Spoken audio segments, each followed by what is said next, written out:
Marcus Chen's hand stopped 3 inches from his coffee cup. 2:14 in the morning. His home office dark except for the blue glow of security monitors. Marcus had been scrolling through footage for 20 minutes, a habit born from the tabloid leak 3 years ago when a former driver sold photos of his medicine cabinet to TMZ. Now he checked cameras the way other people checked email, compulsively, without really seeing, until now. On screen, the new housekeeper adjusted something at her collar. Marcus zoomed in, his breath caught. A pendant, wooden, crudely carved into the shape of a bird, a cardinal, with one wing shorter than the other. Marcus's hand trembled as he zoomed closer. The red bead eye, the uneven feathers where a dull knife had slipped, the leather cord dark with age and wear. His coffee cup slipped, shattered on hardwood. Marcus didn't notice. He was zooming closer still, his face inches from the monitor, his heart slamming against his ribs like it wanted out. He knew this pendant. He knew it because he made it, 25 years ago, in a charity hospital, for a dying girl named Josie, Grady Memorial Hospital, Atlanta, winter 1999. The pediatric ward at Grady smelled like industrial cleaner and quiet desperation. Marcus Chen was 12 years old, fevered with pneumonia, 40 pounds underweight from 8 months on the streets.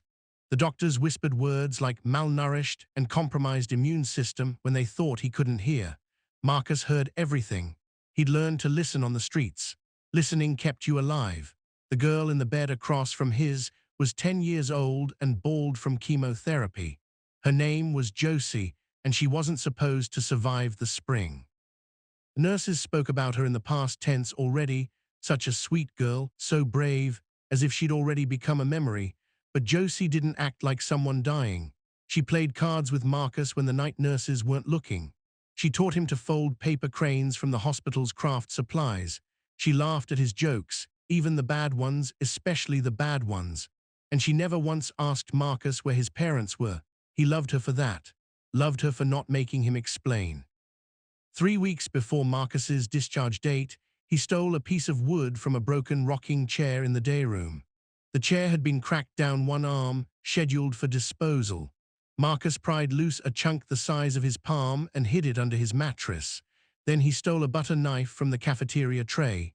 For 3 weeks, Marcus carved. Late at night, when the ward was quiet and the monitors beeped their steady rhythms. He cut his hand twice on the dull blade. The knife wasn't meant for this work, and Josie bandaged him with strips torn from a hospital gown, her small fingers gentle and precise. "What are you making?" she whispered one night. "You'll see." The night before his discharge, Marcus tied the leather cord around Josie's neck himself. His hands shook. The cardinal was rough, imperfect, one wing shorter than the other where the knife had slipped. But the red bead eye gleamed in the low hospital light, and Josie held the small wooden bird like Marcus had handed her something precious. "It's beautiful," she said. "It's so you remember me." Marcus's voice cracked. He was 12 and he didn't know how to say what he meant. So he said the only thing he could. "When I get out of here and make something of myself, I'm coming back. I'm going to take care of you. Keep this so you know I'm real." Josie's fingers closed around the pendant.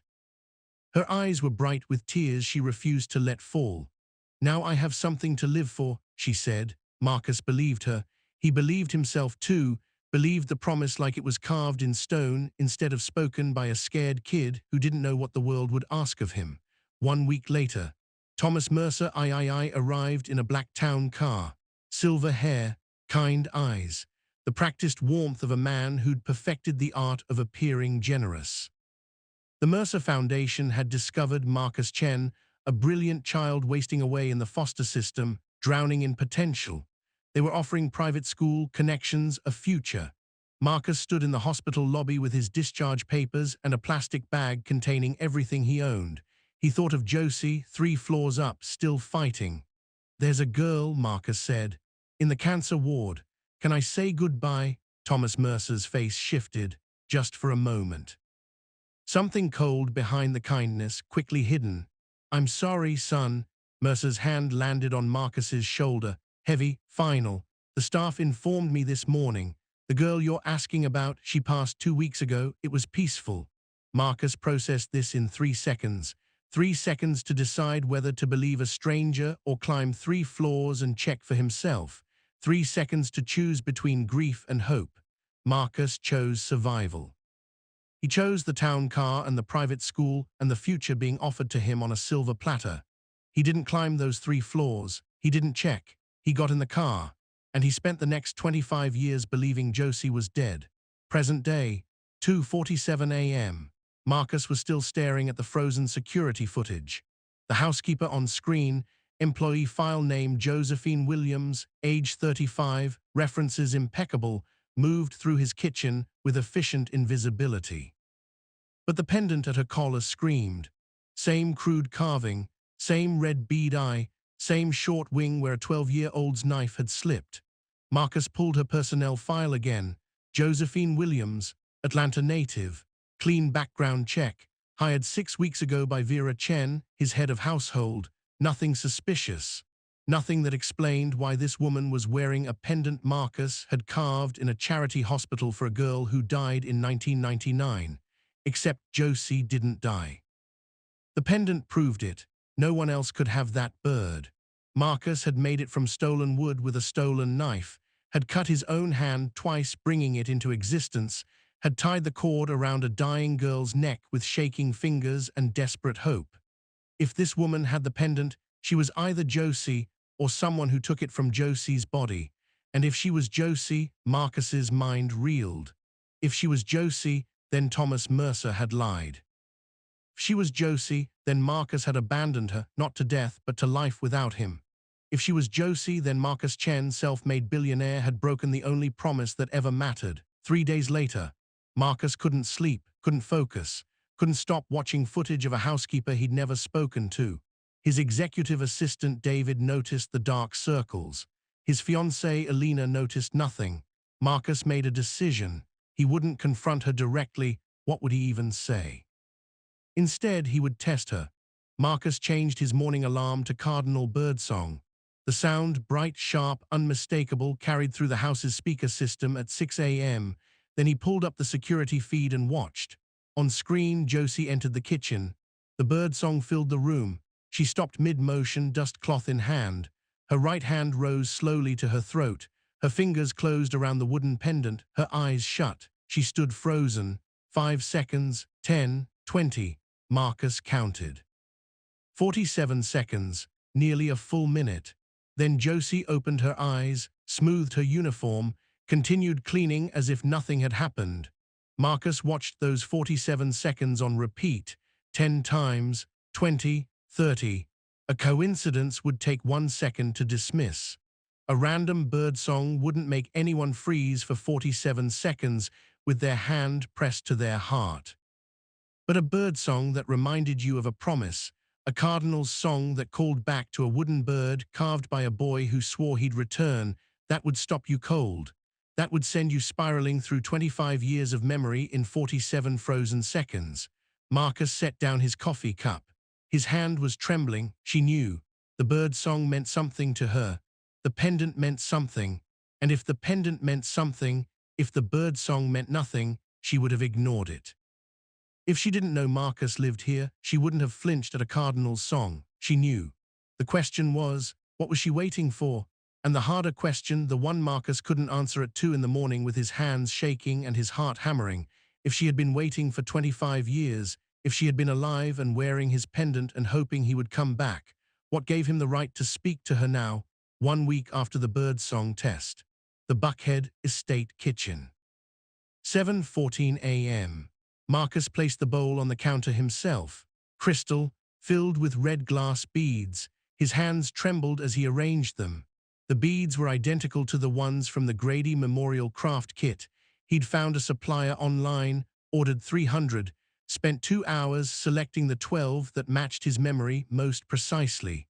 The bead in the cardinal's eye had come from that kit. Marcus remembered choosing it. Remembered holding up bead after bead to the hospital window, searching for the exact shade of cardinal red. Josie would know if she was Josie. Marcus retreated to his office, pulled up the kitchen camera, waited. Josie entered at 7:23. She moved through her morning routine with quiet efficiency, wiping counters, checking supplies, adjusting the placement of a fruit bowl by 3 inches. Her uniform was pressed. Her hair was pulled back. The pendant hung at her collar, dark wood against white cotton. Then Josie saw the beads. Her hand stopped mid-reach for a dishcloth. Marcus watched her face cycle through recognition, confusion, and something that looked like pain. Josie approached the bowl slowly. She picked up a single bead and held it between thumb and forefinger. Then Marcus stopped breathing. She lifted the bead to her collar and pressed it against the pendant's eye. Comparing, measuring, remembering. The bead in her fingers was the same color as the bead in the cardinal, same size, same deep red that caught the morning light. Josie held the comparison for 11 seconds. Marcus counted every one. Then she replaced the bead exactly where she'd found it, adjusted the bowl's position by a 1/4 inch.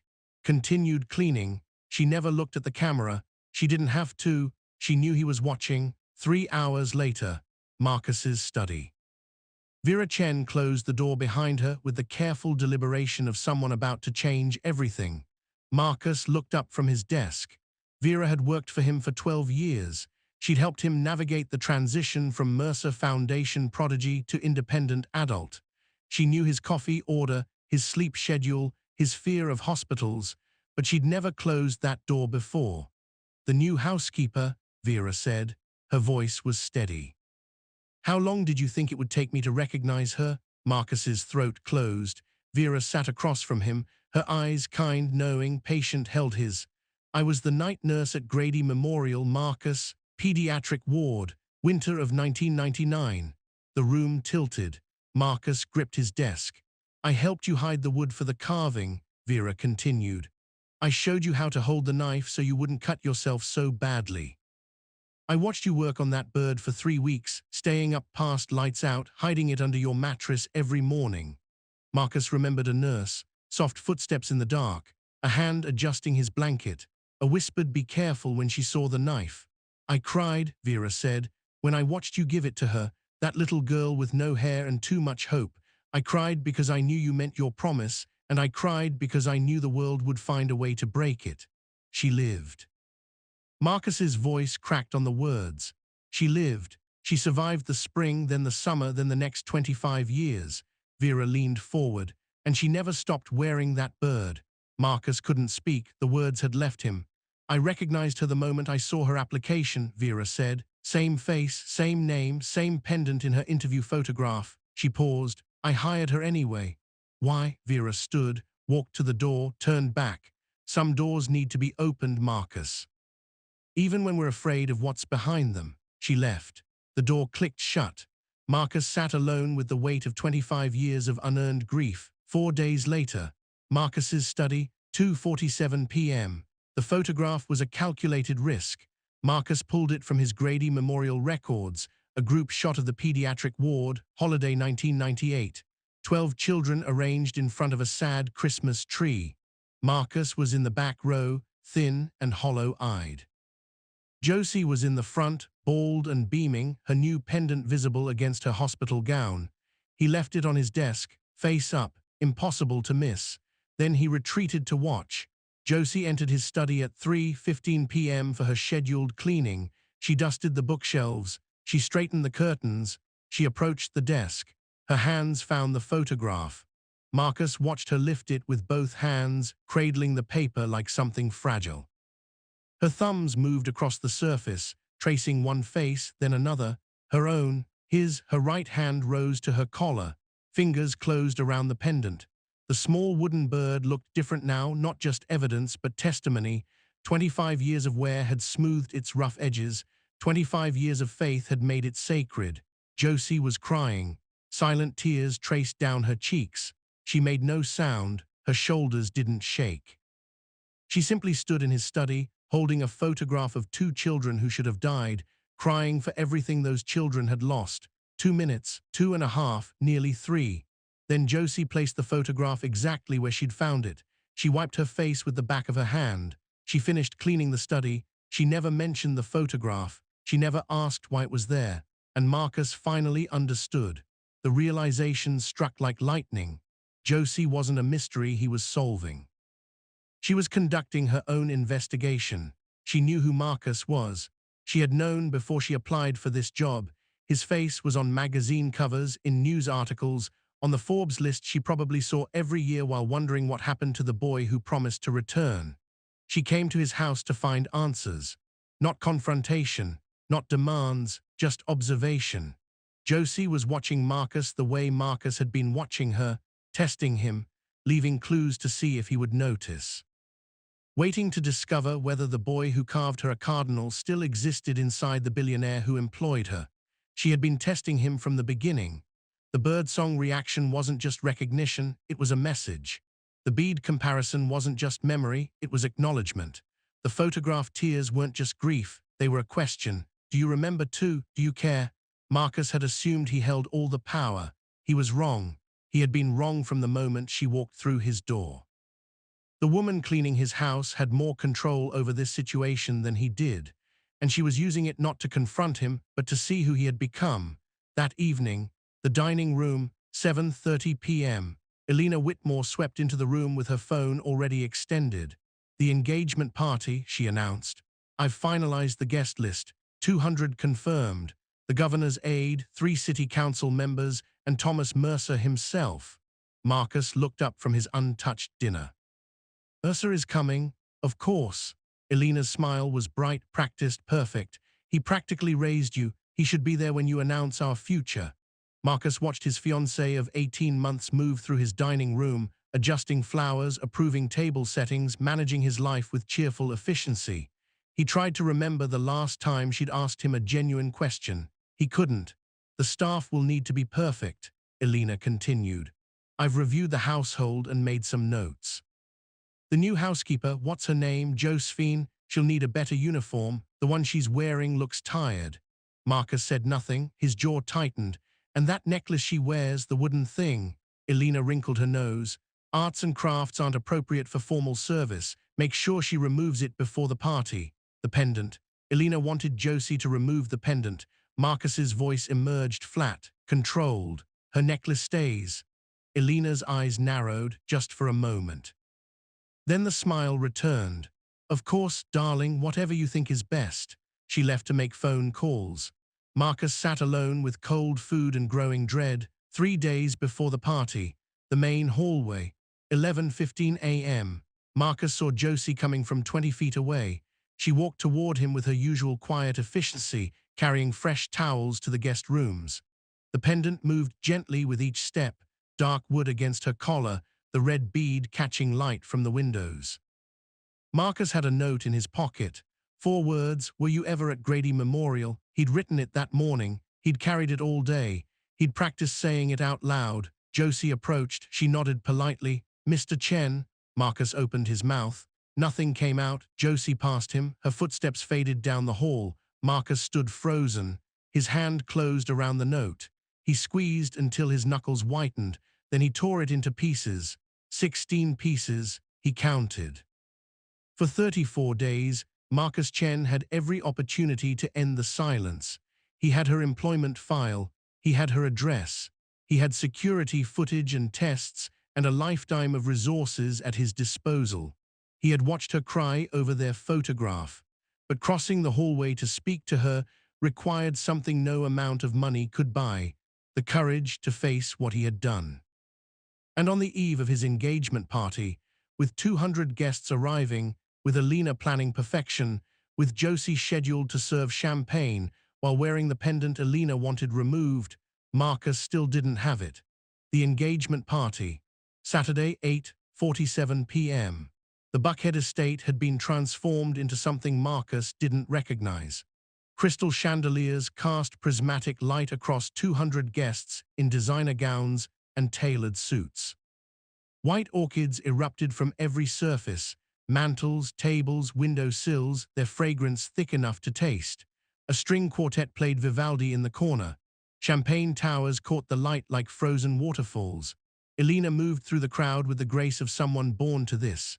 She touched elbows, laughed at appropriate moments, accepted congratulations with practiced humility.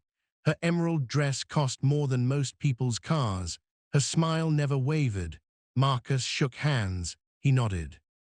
He said thank you until the words lost meaning. His eyes kept finding Josie. She moved through the party with a silver tray, offering champagne to guests who looked through her like glass. Her uniform was pressed black, her hair pulled back, her face carefully neutral. She was invisible. She was meant to be invisible, but the pendant wasn't invisible. Against the black fabric, the small wooden cardinal seemed to glow. The red bead eye caught light from the chandeliers. The short wing, Marcus's mistake, his imperfection, was visible to anyone who bothered to look. No one bothered to look, except Elena. Marcus watched his fiancée's gaze land on Josie, watched her eyes narrow, watched her excuse herself from a city councilman and begin moving through the crowd with purpose. Marcus started walking, too slow, the crowd was too thick. Elena was faster. 8:52 p.m. Elena reached Josie near the grand staircase. Her smile was bright, dangerous. The smile of someone about to commit violence with perfect manners. Josephine, isn't it? Elena's voice carried just far enough. I thought we discussed appropriate attire. Josie's chin lifted slightly. Ma'am, that thing around your neck. Elena's fingers flicked toward the pendant. I specifically said no arts and crafts at formal events. It's distracting, it's inappropriate, it's a gift, Josie said quietly, from someone who mattered. Elena's smile hardened. Well, whoever gave you that clearly had no taste. Her hand moved, fast, faster than Marcus expected. Elena's fingers closed around the pendant and pulled. The leather cord, 25 years old, worn thin by 25 years of faith, snapped instantly. The wooden cardinal flew from Elena's hand.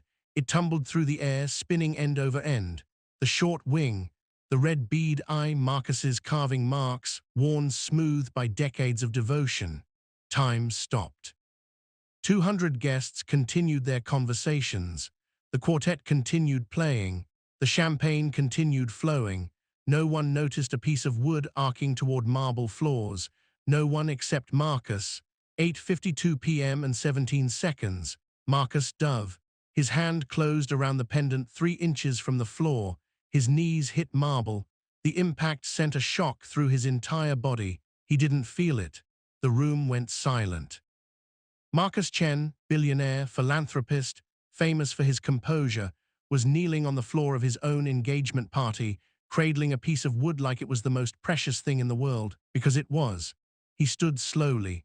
The pendant sat in his palm. He could feel the grooves his 12-year-old hands had carved. He could feel the smooth spots where Josie's fingers had rubbed the wood for 25 years. He could feel the weight of everything he'd lost and everything he might still find. Marcus. Elena's voice was sharp, confused. What are you doing? It's just this pendant, Marcus said, and his voice carried across the silent room, was carved by a 12-year-old boy with a stolen butter knife, in a charity hospital, from a piece of broken rocking chair. The crowd murmured. Phones emerged from pockets. He carved it for a 10-year-old girl with cancer who wasn't supposed to live through spring. Marcus turned the pendant in his hand. The short wing faced the light. Promised he would come back for her. He promised he would take care of her. He looked at Josie. Her face was wet with tears she wasn't bothering to hide. I was that boy and I broke my promise. Marcus walked toward Josie. The crowd parted. Elena said something, his name, a protest, a demand, but her voice was just noise now. He stopped in front of Josie, reached up, tied the pendant around her neck with a new knot, his fingers careful, his hands steady for the first time in weeks. This is the only thing in this room worth anything, Marcus said, and so is she. He turned to Elena, to the 200 watching faces, to the cameras pointed at him like weapons. The engagement is over. He took Josie's hand. Her fingers closed around his. They walked out together. Behind them, the party collapsed into chaos. The next morning, 7:12 a.m., Marcus woke in his study, still wearing his suit from the night before. He'd slept in the leather chair. For the first time in months, he'd slept at all. He went to find Josie. Her room was empty. The bed was made with military precision. A single envelope sat on the pillow. Marcus's hands trembled as he opened it. Marcus, I didn't come for the promise. I came to see who you became. Last night, you showed me. When you knelt for the pendant, you chose me over everything. That was enough. That was more than enough. But I can't stay. I've been waiting 25 years. Waiting for you to come back, waiting to understand why you didn't, waiting to find out if the boy I remembered still existed. I need to learn who I am when I'm not waiting. Please don't look for me. Josie Marcus read the letter 3 times, then he reached for his phone. 3 days later, a small apartment across town. Josie opened the door. She didn't look surprised to see him. I asked you not to look for me. I know. Marcus stood in the hallway. Can I come in? She stepped aside. The apartment was small, clean, temporary. On the kitchen counter sat the photograph from Marcus's hospital records, 2 children in front of a sad Christmas tree. She'd taken it when she left. Why are you here? Josie asked. After everything, Marcus took a breath. 10 years ago I hired investigators to find everyone from the Grady pediatric ward. Josie went still. I found them, all of them. I funded their lives, scholarships, medical bills, housing, anonymous. They never knew it was me. He paused. The next words were the hardest he'd ever spoken. I never searched for you. Because you thought I was dead? No, Marcus's voice cracked. Because checking would have required courage. Because if you were alive, I would have to face what I did. I chose ignorance for 10 years because ignorance was easier than truth. Josie was silent for a long moment. Then, I know, Marcus stared at her. A friend at the hospital told me years ago. About the anonymous donations. Her voice was quiet, steady. I knew you were helping the others. I knew you never looked for me. Then why did you come to my house? To find out why. Josie touched the pendant at her throat. Now I know you were afraid not of me, of yourself, of being seen as someone who breaks promises. Marcus had no defense, no explanation, only the truth. I'm seeing you now, Josie said. The question is, what are you going to do about it? The answer. I don't want to make you a promise, Marcus said. I learned what happens when I make promises I can't keep. He stepped closer. I want to ask if I can try. No timeline, no guarantees, just trying every day to become someone worth waiting for.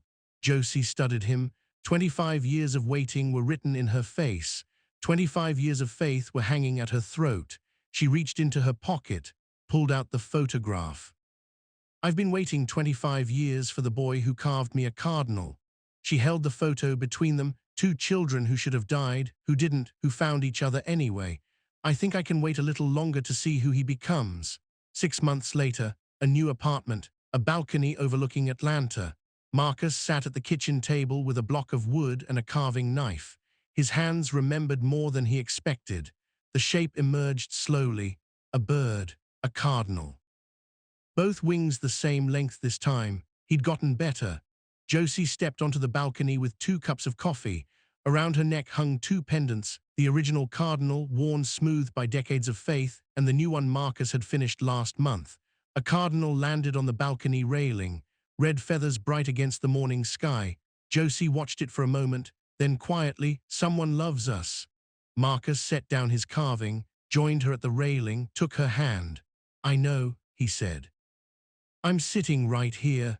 They watched the bird together. The city spread below them, patient with time, bright with possibility. The cardinal sang once, then lifted into the sky and was gone. Josie's hand found the old pendant. Marcus's hand found the new one. 2 cardinals, 1 promise finally kept.